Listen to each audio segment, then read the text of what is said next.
Parliament തിരഞ്ഞെടുപ്പ് കഴിഞ്ഞു. വൃത്തിയായി CPM LDF തോറ്റു. ഇതിൻ്റെ പാപഭാരം മുഴുവൻ പിണറായി ആക്കണോ? ഇപ്പോൾ പിണറായിയുടെ ആഭ്യന്തര വകുപ്പിൻ്റെ കുഴപ്പം കൊണ്ടാണ് തോറ്റത്, അതുകൊണ്ട് ആഭ്യന്തര വകുപ്പ് ഒഴിയണമെന്ന് CPMൻ്റെ ജില്ലാ കമ്മിറ്റി പറയുന്നു. വല്ല കാര്യമുണ്ടോ അതിനകത്ത്? അതിലൊരു കാര്യമില്ല, ഒരർത്ഥവും ഇല്ല.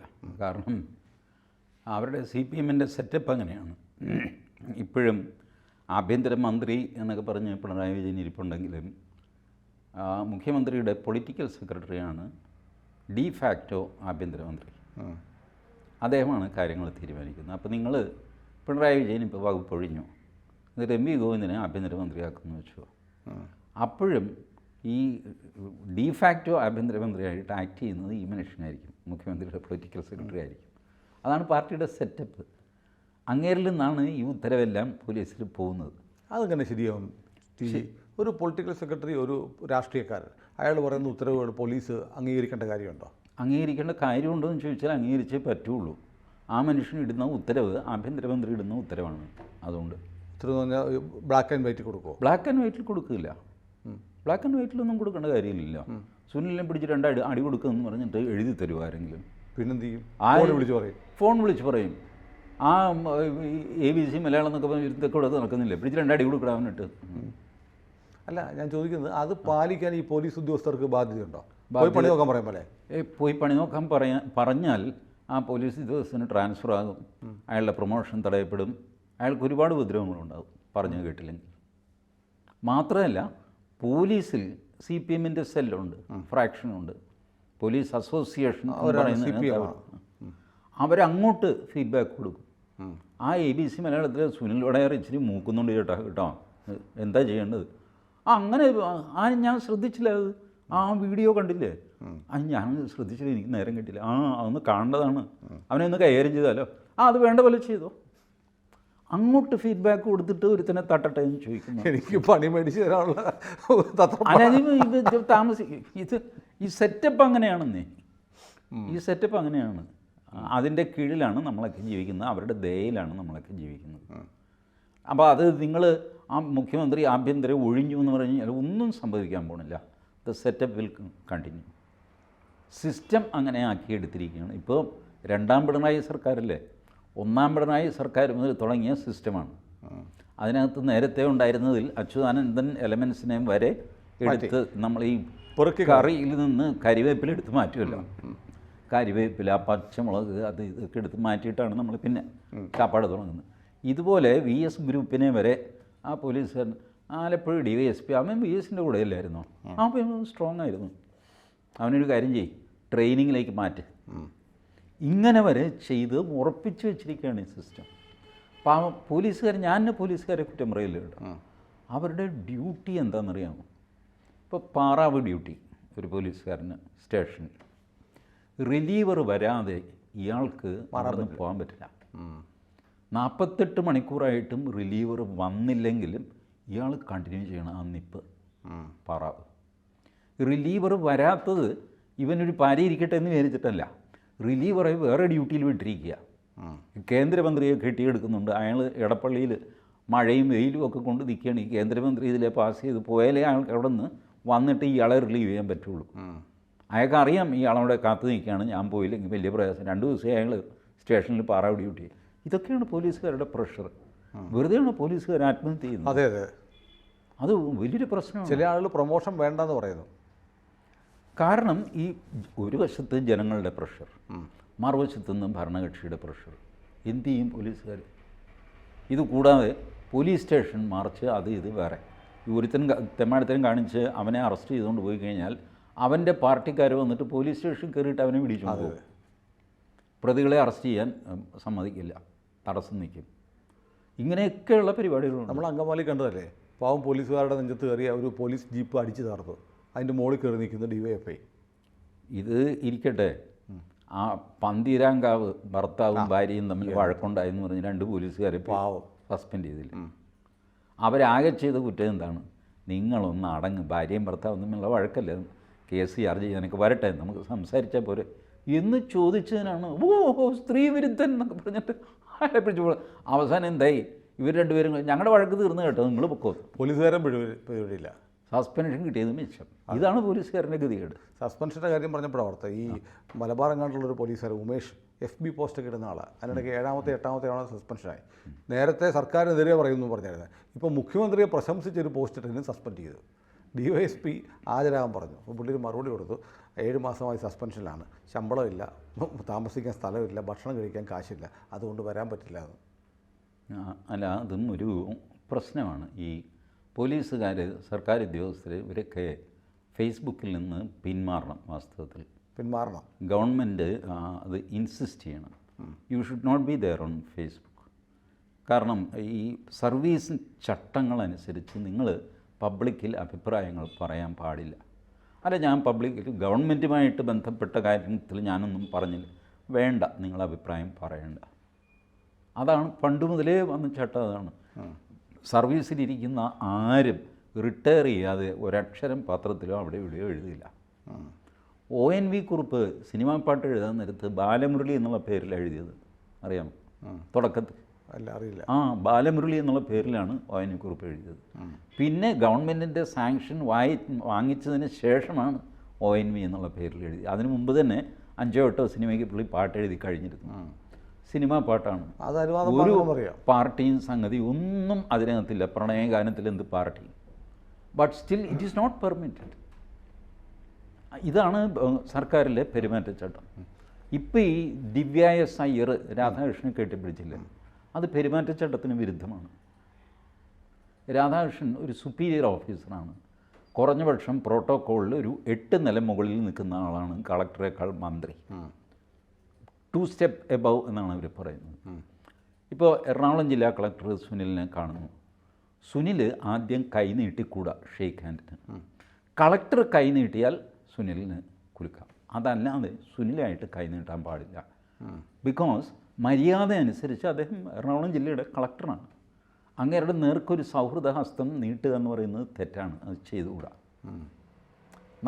നമ്മളെ പഠിപ്പിച്ച ഒരു സാറിനെ, പ്രൈമറി സ്കൂളിൽ പഠിപ്പിച്ചൊരു സാറിനെ വഴിയിൽ കണ്ടാൽ നമ്മൾ കൈ നീട്ടുമോ ഷെയ്ക്ക് ഹാൻഡിന്? ഇല്ല.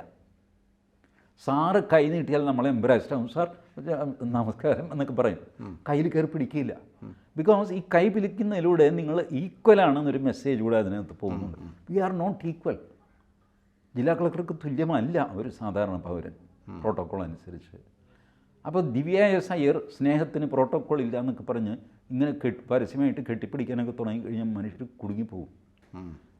She has set a very wrong example for all people, to the society as well as to her colleagues, by doing such, I will say, some sort of uncivilized act in public. വേണമെങ്കിൽ നടപടി എടുക്കാം അല്ലേ? നടപടിയൊക്കെ എടുക്കാം.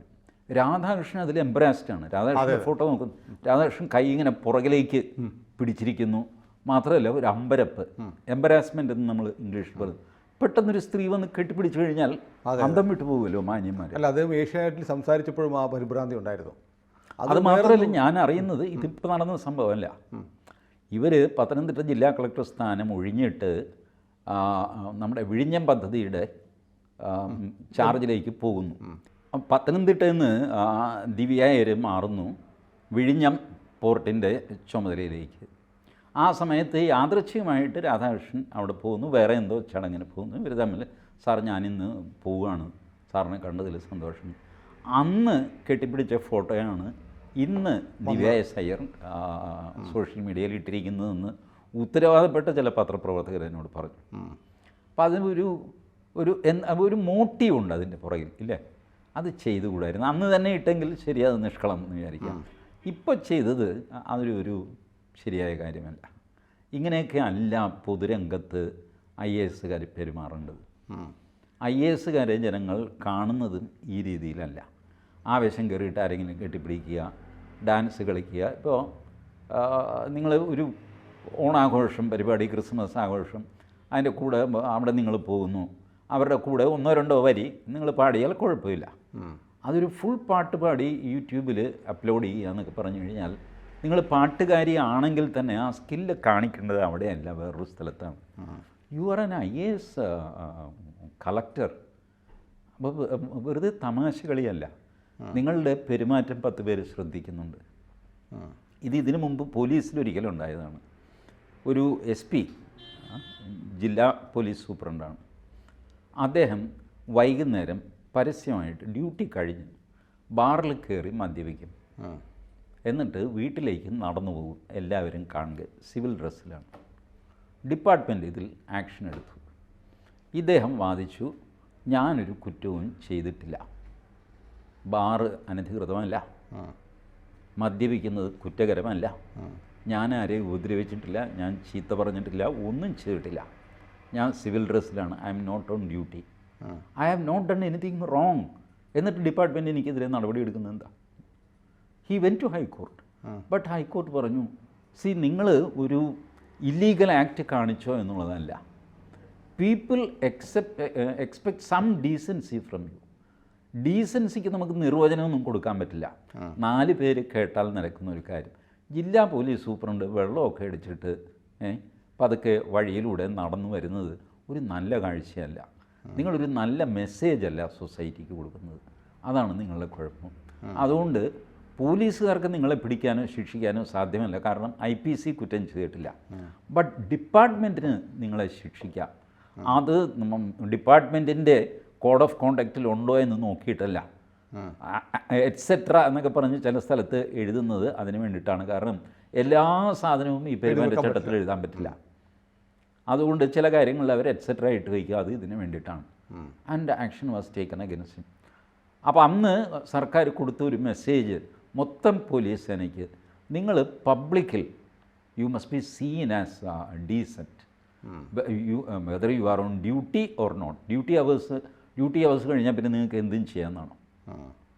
IASകാരുടെ അവരൊക്കെ 24 hours duty ഉള്ളവരാണ്. പലപ്പോഴും ജില്ലാ മജിസ്ട്രേറ്റും കൂടെയാണ് ജില്ലാ കളക്ടർ. അപ്പോൾ അങ്ങനെയുള്ളവർ പൊതുവായിട്ട് പാലിക്കേണ്ട ചില മര്യാദകളുണ്ട്. ആ മര്യാദകളെ തീർത്തും ലംഘിച്ച് ഒരുതരം പബ്ലിസിറ്റിക്ക് വേണ്ടിയിട്ടുള്ള കെട്ടിപ്പിടുത്തമായിട്ട് അത് മാറിപ്പോയി എന്ന് എനിക്ക് തോന്നുന്നു. അതൊക്കെ പ്രശ്നമാണ്, അതൊന്നും ചെയ്തുകൂടാത്തതാണ്. അല്ല, ഇപ്പോൾ നമ്മുടെ പോലീസിൽ മാത്രമല്ല, സർവീസിലാകെ ഇങ്ങനെയുള്ള ഈ ശരിയല്ലാത്ത ചില കാര്യങ്ങൾ ആൾ കാട്ടിക്കൂട്ടുന്നു എന്നാണോ? എന്ന് ഞാൻ പറയുന്നില്ല. സർവീസിലുള്ളവർ ഈ എക്സാമ്പിൾ സെറ്റ് ചെയ്യണമല്ല, അത് ചെയ്യുന്നില്ല. അതാണ് പ്രശ്നം. അല്ല, ഇത് തന്നെയാണ് നമ്മൾ പോലീസിനെ കുറിച്ചും പറഞ്ഞത്. ഞാൻ തുടക്കത്തിൽ ചോദിച്ചു, ഒരു പൊളിറ്റിക്കൽ സെക്രട്ടറിയോ അല്ലെങ്കിൽ രാഷ്ട്രീയ പാർട്ടിയുടെ സെക്രട്ടറിയോ വിളിച്ച് പറയുകയാണ് ഇന്നത് ചെയ്യാൻ, എനിക്ക് പറ്റില്ല എന്ന് പറയാൻ പറ്റുന്നില്ല, പോലീസുകാർക്ക് പറ്റുന്നില്ല. തിയറിറ്റിക്കലി സുനിൽ പറയുന്നത് ശരിയാണ്, അവർക്ക് പറ്റില്ല എന്ന് പറയാം. നോ, നിങ്ങളാരാ, നിങ്ങൾ ഓർഡറൊന്നും അനുസരിക്കാൻ ഞാൻ ബാധ്യസ്ഥനില്ല എന്ന് പറയാം. പക്ഷേ ഇത് പ്രാക്ടിക്കലി വന്നു കഴിയുമ്പോൾ ഇവർക്ക് വലിയ പ്രശ്നങ്ങളുണ്ടാകുന്നു. അതുകൊണ്ട് അവർ കീഴടങ്ങുന്നു. അയാളെ ഒറ്റതിരിഞ്ഞ് ആക്രമിക്കും. ഈ പൊളിറ്റിക്കൽ സെക്രട്ടറി പറഞ്ഞത് കേട്ടില്ലെങ്കിൽ പിന്നെ ഇടപെടുന്നത് ആഭ്യന്തരമന്ത്രി ആയിരിക്കും. എന്തെങ്കിലും ഒരു കാര്യം പറഞ്ഞ്, നിസ്സാര കാര്യം പറഞ്ഞിട്ട് സർവീസിൽ നിന്ന് സസ്പെൻഡ് ചെയ്ത് മാറ്റി നിർത്തുക, ട്രാൻസ്ഫർ ചെയ്യുക, നിരന്തരം ട്രാൻസ്ഫർ ചെയ്തുകൊണ്ടിരിക്കുക, ഇങ്ങനെയൊക്കെ ചെയ്ത് ഹരാസ് ചെയ്യും. ഇങ്ങനെയുള്ള ചില ഓഫീസർ പ്ലസ് അവരുടെ ലോയൽറ്റിയുണ്ട്. അതിനകത്ത് കടുത്ത CPMകാരുമുണ്ട്. അവർക്ക് സന്തോഷമാണ്. അവരാണ് ഞാൻ പറഞ്ഞത് അങ്ങോട്ട് ഫീഡ്ബാക്ക് കൊടുത്തിട്ട് ആക്ഷൻ എടുക്കുന്ന. അല്ല, TG കേട്ടിട്ടുണ്ടോ നമ്മുടെ എറണാകുളത്തൊരു സംഭവം? എറണാകുളത്ത് ഒരു പ്രമുഖനായ നേതാവ് ഒരു പ്രാദേശിക നേതാവുമായിട്ട് ഒരു ജില്ലാ പോലീസ് മേധാവിയെ കാണാൻ ചെന്നിട്ട് അനാവശ്യമായ ചില നിർബന്ധങ്ങൾ ഈ വലിയ നേതാവ് പറഞ്ഞപ്പോൾ ഈ SP പോലീസ് മേധാവി കൂടെ വന്ന ആൾക്കിട്ട് ഒറ്റയടി കൊടുത്തു. അയ്യോ, പത്രങ്ങളിലൊക്കെ വാർത്തയായിട്ട് വന്നിട്ടുണ്ട്. അങ്ങനെ ചെയ്യുന്ന ഓഫീസർമാരും ഉണ്ട്. അല്ല, അത് എന്താണ് അതിൻ്റെ ഫാക്റ്റ് എന്ന് അറിഞ്ഞുകൂടാ. പക്ഷേ അങ്ങനെ തല്ലാനൊന്നും പാടില്ല. എന്തൊക്കെയാണെങ്കിലും നിങ്ങൾ പുറത്ത് നിൽക്കുക എന്നൊക്കെ പറയാം. ഇപ്പം പലതരം പോലീസുകാരും മനുഷ്യരാണല്ലോ. അവരുടെ കയ്യിൽ നിന്നും ഒരുപാട് അബദ്ധങ്ങളൊക്കെ സംഭവിക്കാറുണ്ട്. ഞാൻ പോലീസിനെതിരെ കേസ് കൊടുത്തവനാണ് ഞാൻ. അങ്ങനെയൊക്കെ സംഭവിക്കാറുണ്ട്. ചില ഓഫീസർമാർ പ്രത്യേക സ്വഭാവമുള്ളവർ അത് ചെയ്യുന്നു. പക്ഷേ ഇപ്പോൾ ഈ തോറ്റുപോയത് LDF CPM തോറ്റുപോയത് മുഴുവൻ പോലീസിൻ്റെ കുഴപ്പം കൊണ്ടാണ്, പിണറായിയുടെ കുഴപ്പം കൊണ്ടാണ്, ആഭ്യന്തര വകുപ്പിൻ്റെ കുഴപ്പമാണ്, അതുകൊണ്ട് പിണറായി മാറണം എന്നൊക്കെ പറയുന്നതിനകത്ത് വല്ല യുക്തിയുണ്ടോ? യുക്തിയുണ്ട് അതിനകത്ത്, തീർച്ചയായിട്ടും യുക്തിയുണ്ട്. പക്ഷേ പിണറായി മാറിയിട്ട് വിശേഷമില്ല എന്നുള്ളതാണ് എൻ്റെ പോയിന്റ്. ഈ സിസ്റ്റം മാറാതെ പിണറായിയെ നിങ്ങൾ മാറ്റി MV ഗോവിന്ദനെ വെച്ച് കഴിഞ്ഞാൽ ഇതേ സിസ്റ്റം വർക്ക് ചെയ്യും. അല്ല, പാർട്ടി യുക്തിയുണ്ട് ആ പറയുന്നതിൽ. കാരണം പോലീസിൻ്റെ എസ്പെഷ്യലി നവകേരള സദസ്സ് എല്ലാ നിയോജകമണ്ഡലങ്ങളിലെയും പാർട്ടിക്കാർക്ക് 10 കാശൊക്കെ ഉണ്ടാക്കാനുള്ള സെറ്റപ്പായിരുന്നു നവകേരള യാത്ര. അതിപ്പോൾ എല്ലാവർക്കും അറിയാം. അത്യാവശ്യം കാശ് പിരിവൊക്കെ ആയിട്ട് എല്ലാവരും കംഫർട്ടബിളായി. അപ്പോൾ ഈ നവകേരള യാത്രയിൽ പോലീസിൻ്റെ എക്സസ് നമുക്ക് ഓരോ സ്ഥലത്തും കാണാമായിരുന്നു. അവർ ആളുകളെ ഹാൻഡ് ചെയ്ത രീതി, പ്രത്യേകിച്ചും മുഖ്യമന്ത്രിയുടെ ഗൺമാൻ ഒരാൾ തല്ലി അവശനായി കിടക്കുന്ന ഒരാൾ, നിനക്ക് ഇവരൊന്നും തല്ലിയതുപോലെ ഞാൻ തല്ലിയാലേ ശരിയാവുള്ളൂ എന്ന മട്ടിൽ ഗൺമാൻ കാറിൽ നിന്ന് ഇറങ്ങിയിട്ട് 2 അടി കൊടുത്തിട്ട് അയാളുടെ കയ്യിലെ വടിയാണത്, ഒരു ഉണ്ടയൊക്കെയുള്ള വടി, അത് വെച്ചിട്ട് ഓങ്ങി അടിക്കുക. ഇതൊക്കെ എന്നിട്ട് അത് ഞാൻ കണ്ടില്ല, ഞാൻ അറിഞ്ഞില്ല എന്ന് മുഖ്യമന്ത്രി പറയുക. ഇതൊക്കെ ജനങ്ങൾ നെഗറ്റീവ് മാർക്കിടുന്ന കാര്യങ്ങളാണ്. അപ്പോൾ പോലീസിൻ്റെ പെരുമാറ്റം ഇവരുടെ തിരഞ്ഞെടുപ്പിനെ അഫക്റ്റ് ചെയ്തിട്ടുണ്ട്. വൺ ഓഫ് ദ ഫാക്ടറാണ് കേട്ടോ. തിരഞ്ഞെടുപ്പിൽ ഒരിക്കലും ഒരു സിംഗിൾ ഫാക്ടർ വരാറില്ല. അല്ല, എനിക്ക് തോന്നുന്നു ഇതെല്ലാം ഫോക്കസ് ചെയ്ത് പിണറായിയുടെ പോലീസ് ഭരണം കൊണ്ട് തോറ്റു എന്ന തരത്തിലേക്ക് ഒരു സിംഗിൾ പോയിന്റിലേക്ക് ഫോക്കസ് ചെയ്യാനുള്ള ശ്രമം നടക്കുന്നുണ്ടോ? അങ്ങനെയൊന്നുമില്ല. അങ്ങനെയൊന്നും ശ്രമിക്കാനുള്ള സാമർഥ്യം ഇപ്പോൾ പാർട്ടിക്കകത്ത് ആർക്കും ഇല്ല. പേടിച്ചാണ് കഴിയുന്നത് പിണറായിയെ. പിണറായി പാർട്ടി യോഗത്തിൽ പറഞ്ഞതായിട്ട് ഞാൻ കേട്ടത് 2026 തിരഞ്ഞെടുപ്പ്, ഒരു 2025 ആകുമ്പോൾ നമുക്ക് നോക്കിയാൽ പോരെ, അതുവരെ നമ്മുടെ ആൾക്കാർ അത്യാവശ്യം ചില കാര്യങ്ങളൊക്കെ നടന്നു പോട്ടെ, അവരിങ്ങനെ ഈ ഒരു 6 മാസം ധാരാളമാണ് ജനങ്ങൾക്ക് ഒരു സർക്കാരിനെ പറ്റിയുള്ള ഇംപ്രഷൻ മാറ്റാനായിട്ട്. 6 മാസം ധാരാളമാണ്. അരണ്ടയുടെ ബുദ്ധിയാണ്. അപ്പോൾ ഒരു 25 എത്തിക്കഴിയുമ്പോൾ നമുക്ക് നോക്കാമെന്ന്. പക്ഷേ ഞാൻ കാര്യം ചോദിക്കട്ടെ, ഈ തോറ്റതിൻ്റെ ഉത്തരവാദിത്തം പിണറായി എന്നുള്ള മനുഷ്യനാണോ? അതുകൊണ്ട് മാത്രമാണോ തോൽവി? പാർട്ടി അതോ പാർട്ടിയുടെ കുഴപ്പമാണോ? ആണെന്ന് വേണം പറയാൻ. കാരണം പാർട്ടി സമ്പൂർണ്ണമായിട്ട് പിണറായി വിജയന് കീഴടങ്ങിയ അവസ്ഥയാണ്. ഞാനിപ്പോൾ ചോദിക്കട്ടെ, കേന്ദ്രത്തിലെ BJP എന്ന് പറഞ്ഞു കഴിഞ്ഞാൽ മോദിയല്ലേ? നമ്മൾ വെറുതെ നിഷേധിച്ചിട്ട് കാര്യമില്ല. നല്ലതോ ചീത്തയോ എന്നുള്ളതല്ല ഞാൻ പറയുന്നത്. കേന്ദ്ര BJP എന്ന് പറഞ്ഞാൽ നരേന്ദ്രമോദിയാണ്. കേരളത്തിൽ CPM എന്ന് പറഞ്ഞാൽ, കേരളത്തിലെ ഇന്ത്യയിലെ CPM എന്ന് പറഞ്ഞാൽ പിണറായി വിജയനാണ്. ഫൈനൽ വാക്ക് പിണറായി വിജയനാണ്. ഈ ഫൈനൽ വാക്ക് പറയുന്ന ആൾ ഫൈനൽ ഉത്തരവാദിത്വവും കൂടെ ഏറ്റെടുക്കണം സ്വാഭാവികമായിട്ട്. അല്ലാതെ നല്ലതൊക്കെ സംഭവിക്കുന്നത് ഞാനും, ചീത്ത സംഭവിക്കുമ്പോൾ അതില്ലേ പാർട്ടിയാണ്, ഞാനെന്ത് ചെയ്യാനാണെന്ന് പറഞ്ഞു അങ്ങനെ ഒഴിയാൻ പറ്റില്ല. നിങ്ങളായിരുന്നു പാർട്ടി, നിങ്ങളാണ് പാർട്ടിയുടെ പണി ചെയ്യാത്തതുകൊണ്ടല്ലേ പിണറായി ഇങ്ങനെ ആയി പോകുന്നത്? പാർട്ടിയുടെ പണി ചെയ്യുക എന്നൊക്കെ പറഞ്ഞു കഴിഞ്ഞാൽ പാർട്ടി സംവിധാനത്തിൽ കംപ്ലീറ്റ് പിണറായിസ്റ്റുകളും പിടിമുറുക്കിയിരിക്കുകയാണ്. പിണറായിസ്റ്റുകൾ? അതെ, ഇപ്പോൾ അദ്ദേഹത്തിൻ്റെ കിങ്കരന്മാരുണ്ടല്ലോ, അപ്പോൾ അവർ പിടിമുറുക്കി എന്ത് ചെയ്യും? അവരാണ് സംസ്ഥാന സമിതി എടുത്താലും അവരാണ്, സെക്രട്ടേറിയറ്റ് എടുത്താലും അവരാണ്, പോളിറ്റ് ബ്യൂറോ എടുത്താലും അവരാണ്. പിന്നെ എന്താ ചെയ്യുക? ഒന്നും ചെയ്യാൻ പറ്റില്ല. അല്ല, അങ്ങനെയാണ് പിണറായി ആഭ്യന്തരം ഒഴിയണോ? ഈ ഞാൻ പറഞ്ഞില്ലേ, യുക്തിസഹമായിട്ട് ചിന്തിച്ചാൽ ഒഴിയണം. പക്ഷേ ഒഴിഞ്ഞാൽ പ്രയോജനമൊന്നും ഉണ്ടാവില്ല. യുക്തിസഹമായിട്ട് ആ ഒരു ഡിമാൻഡ് ആർക്കും ഉന്നയിക്കാം. ഇതിൻ്റെ എല്ലാം ഉത്തരവാദി ആഭ്യന്തരമന്ത്രിയാണ്. പല കാര്യങ്ങളുടെ കൂടിയിട്ടാണ് ഈ നെഗറ്റീവ് വോട്ട് വരുന്നത്.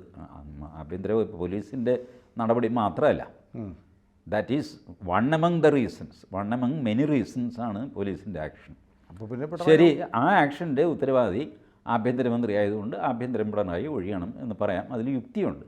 പക്ഷേ ഇത് ഒഴിഞ്ഞു കഴിഞ്ഞാൽ അപ്പോഴും ഈ സിസ്റ്റം പ്രവർത്തിച്ചുകൊണ്ടിരിക്കും, ജനങ്ങൾക്ക് പ്രയോജനമൊന്നും ഉണ്ടാവില്ല. വീണ്ടും നിങ്ങൾ പോലീസ് തല്ലും, ഇതുപോലത്തെ കള്ളക്കേസ് ചാർജ് ചെയ്യും, ഇതൊക്കെ ചെയ്തുകൊണ്ടിരിക്കും. പിണറായി ഒഴിഞ്ഞിട്ട് കാര്യമില്ല, ഒഴിഞ്ഞിട്ട് പ്രയോജനമൊന്നും ഉണ്ടാവില്ല. ഒഴിച്ചു എന്നും വേണമെങ്കിൽ പിണറായി വിരുദ്ധന്മാർക്ക് ആഘോഷിക്കാം, ഒരു കാര്യവുമില്ല. അതുകൊണ്ട് പിണറായി അത് ഒഴിയുകയുമില്ല. അങ്ങനെ ഒരു ചർച്ച പോലും സമ്മതിക്കില്ല. ഞാൻ പറഞ്ഞില്ലേ, ഇത് പുള്ളി ഫൈനൽ വാക്ക് പറഞ്ഞ് വളരെ കൺവിൻസിങ് അല്ലേ? പാർട്ടിക്കുള്ളിൽ നിന്ന് നോക്കിക്കേ, ഇടോ ഒരു 6 മാസമോ 1 വർഷമോ മതി ജനങ്ങളുടെ അഭിപ്രായം മാറ്റാനായിട്ട്. 2026 തിരഞ്ഞെടുപ്പ്. ആളുകളുടെ അഭിപ്രായം മാറാനായിട്ട് കുറച്ച് സമയം മതി, ഒരു 6 മാസം, ഏറിയാലും 1 വർഷം. അപ്പോൾ 25-25 ആകുമ്പോൾ നമുക്ക് മാറ്റി പിടിക്കാം. അതുവരെ നമ്മുടെ ആൾക്കാരൊന്നും സൂഹിക്കട്ടോ, എന്തൊരു ബഹളമാണിത്, ഒന്നും പേടിക്കാനില്ല, അതൊക്കെ നമുക്ക് ശരിയാക്കാം എന്ന് പറഞ്ഞാണ് പിരിഞ്ഞിരിക്കുന്നത്.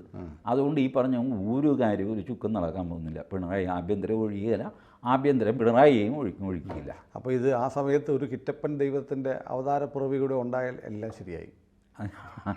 LDF വരും, എല്ലാം ശരിയാകും.